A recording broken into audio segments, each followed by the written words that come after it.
ललकी पगड़िया बांधिला खुल के समाजवादी से रहे गोरखपुर के अखिलेश सरकार लावल जाई मिल के समाजवादी से रहे गोरखपुर के।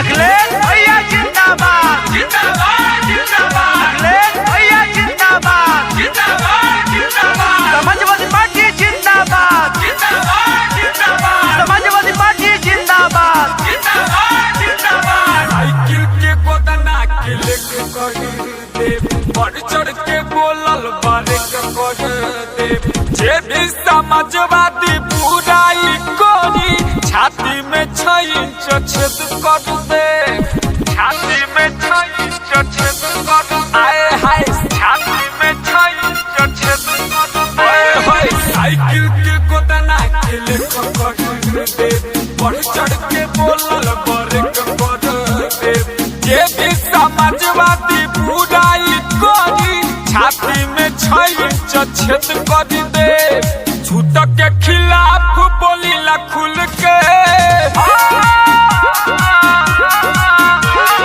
झूठ के खिलाफ बोलीला खुल के समाजवादी से रहे गोरखपुर के ललकी पगड़िया बांधिला खुल के समाजवादी से रहे गोरखपुर के।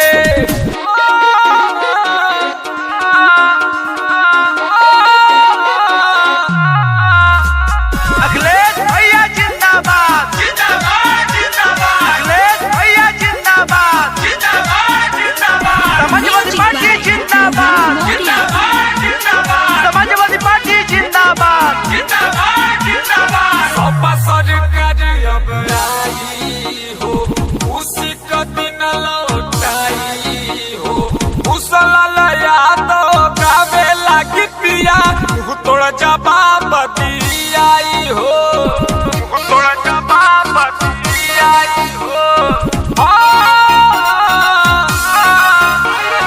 सपा सरकार अब आई हो उसी का दिन लौटाई हो मुसलाल यादव गावे लागी पिया तोड़ जवाब दियाई हो आर के गवावा गीत कुशलाल के